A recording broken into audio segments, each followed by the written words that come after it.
If you read the title, then you know it's time for another Knoxville real estate market update.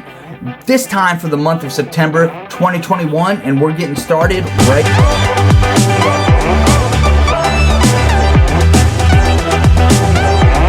Hey, welcome back to my channel, All Things Knoxville, with me, Ben Barredo, your local real estate pro and relocation expert for East Tennessee. I got some comments about how I use my hands a lot, so I'm going to exaggerate in this video. Today, we're going to discuss the most recent housing market numbers for the U.S. economy and then the local data for Knoxville, Tennessee. In this video, we're going to cover the numbers for the month of September 2021. But before we do that and jump into the numbers, make sure to hit that like button and then hit that subscribe button and then share this video. I'd really appreciate it.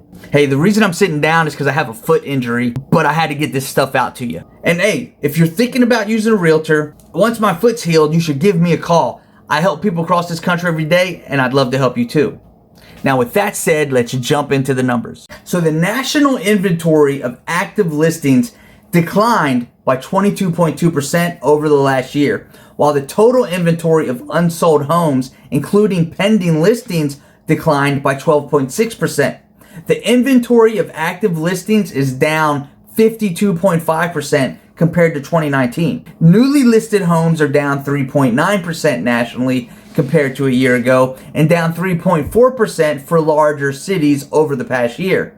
Sellers are still listing at a rate of 12.6% lower than typical 2017 and 2019 levels. The September national median list price for active listings was $380,000. That's up 8.6% compared to last year and up 20.6% compared to 2019.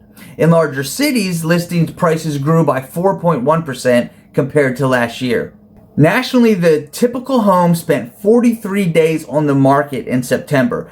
That's down 11 days from the same time last year and down 23 days from 2019. Now, when it comes to Knoxville, let's talk active listings first. The number of listings that hit active status has continued to rise since March, which is the opposite of what happened in 2020 due to COVID. This year's trend line has moved in a trend similar to previous years, but the number of homes available to buyers still remains low. Sales pending. The past 3 months have looked very similar to the same months of last year when it comes to pending sales. Although we are slightly below where we were at that time, this is again due to the fact that we had an unusual pause from COVID this year, then all the pent-up buyers hit the market and pushed those numbers to record highs. It's likely the sales numbers will decrease moving forward through the end of the year. We set a record high for September in the closed unit category, which, if you don't know what a closed unit means, it's what I'm referring to as an actual sale or closed sales transaction.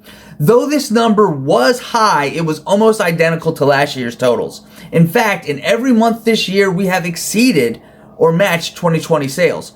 If we keep getting new listings, it's possible we could keep this trend going through to the rest of 2021, even with the holiday pause or slowdown. We've seen a slow, steady increase in the number of months for which we have supply, but still it remains very low or just above the 6-week mark, which means if no new homes entered the market starting today, we'd sell out of homes in 6 weeks. That means we'd be out of inventory before the end of November. The last time we had anything near a balance of supply and demand like this was January of 2017. I found it interesting that after an incredibly fast appreciation rate since June of 2020, we have hit a 3-month period where average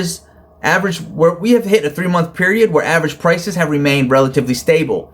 This prediction is that this will continue to increase into 2022, but at a slower rate as the market relaxes a bit. We've just had 4 months with less than 20 days on market. That's from the point the house is listed to when it's sold. Buyers and sellers both have got to be ready to move in this environment. As every active buyer will tell you, homes are not waiting for you, no matter how much you think it's your dream home.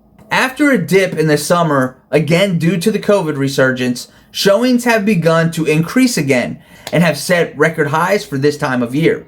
This should signal an upcoming increase in pending sales and closings. Well, hey, that's it for the September real estate market update for Knoxville. I appreciate you stopping by. I hope you found this stuff interesting and helpful.